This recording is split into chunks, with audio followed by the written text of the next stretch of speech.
Supposed Bible contradiction. How many angels or men were at the tomb? Skeptics will note there are inconsistencies with what happened on Sunday morning when Jesus rose from the dead. Specifically, with regards to who was at the tomb to announce that Jesus had risen. Mark says it was a man, Matthew says it was an angel, Luke says there were 2 men, and John says there were 2 angels. Now, despite this appearing as an inconsistency on the surface, if we study the details more, we will find this hardly qualifies as a contradiction. First, the fact that Matthew and Mark only mention 1 being there instead of 2 doesn't mean there was a contradiction. In the ancient world, authors often employed a literary device called spotlighting. Mike Licona defines this as when an author focuses attention on a person so that the person's involvement in a scene is clearly described, whereas mention of others who were likewise involved is neglected. The author has shined his literary spotlight on that person. He then goes on to cover several examples of spotlighting happening throughout the lives of Plutarch. For example, in the life of Julius Caesar, Plutarch mentions that many of the conspirators were wounded in the process of assassinating Julius Caesar.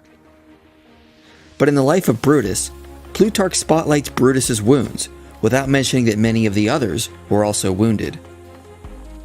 In the life of Cato Minor, Plutarch says that Cato rescued Cicero and others from the younger Pompey.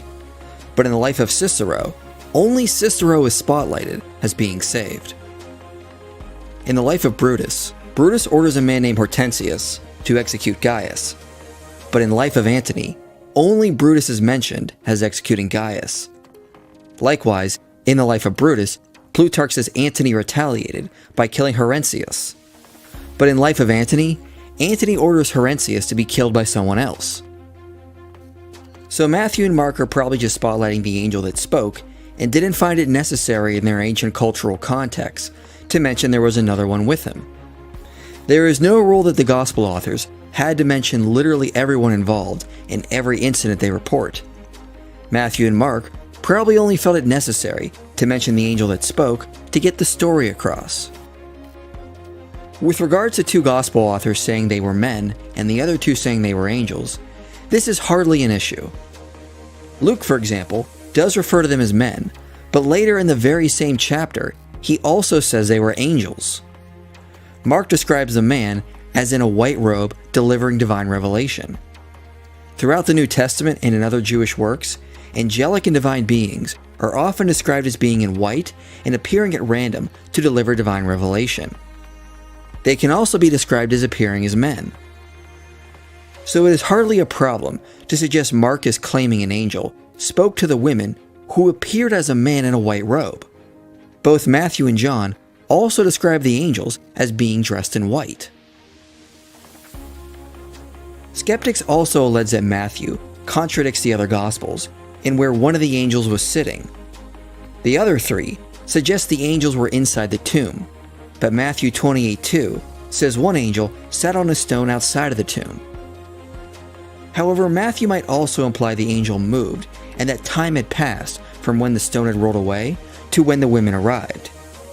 He also says the angel stated, "Come, see the place where he lay," which implies the angels moved and one was speaking from inside the empty tomb. Another objection is Luke says the angels were standing, but John and Mark say they were sitting. But the Greek word can be translated to mean appear or to be present. It does not necessarily mean to stand. Skeptics will also note what the angel says to the women is different in each of the synoptics. But within the ancient cultural context, exact wording was not necessary, and authors were expected to paraphrase and summarize to help readers better understand what was happening. The 4th century scholar Theon of Alexandria explicitly notes these techniques were employed quite often and were well within the bounds of historiography. To quote, "All ancient writers seem to have used paraphrase in the best possible way, rephrasing not only their own writings, but those of each other." Mike Licona comments on his works and says, Theon discusses how there is a substantial amount of flexibility involved when reconstructing speeches, and the imagination of the writer is welcomed. However, the narration must be credible and suitable to the speakers, audience members, and occasion. Theon discusses other techniques by which one may vary a narrative, sometimes as making a straightforward statement, and sometimes as doing something more than making a factual statement, and sometimes in the form of questions, and sometimes as things we seek to learn about, and sometimes as things about which we are in doubt, and sometimes as making a command, sometimes expressing a wish, and sometimes swearing to something, sometimes addressing the participants, sometimes advancing suppositions, sometimes using dialogue. In other words, ancient writers could rephrase or paraphrase as they saw fit to best pass on the narration. Statements would be turned into questions. A monologue could be turned into a dialogue. Words that could be more appropriate to pass on the message could be substituted. Because passing on the message and making sure the audience understood what happened was more important than exact wording. For example, in Plutarch's work, Life of Julius Caesar, he records that a piece of graffiti said, "You are sleeping, O Brutus, and you are not Brutus."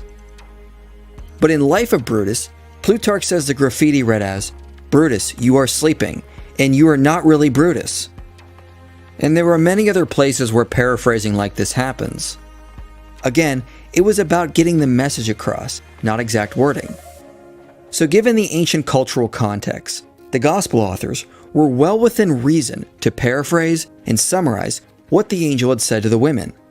Demanding exact wording is forcing our cultural context onto the ancient world. They were more concerned with passing on meaning, as that was more important in the long run. So once we move past the surface level reading of the Gospels, we can easily point out there is no real contradiction, and it is quite easy to harmonize these accounts, especially when we take into account the cultural context. Thus, this supposed contradiction can be resolved.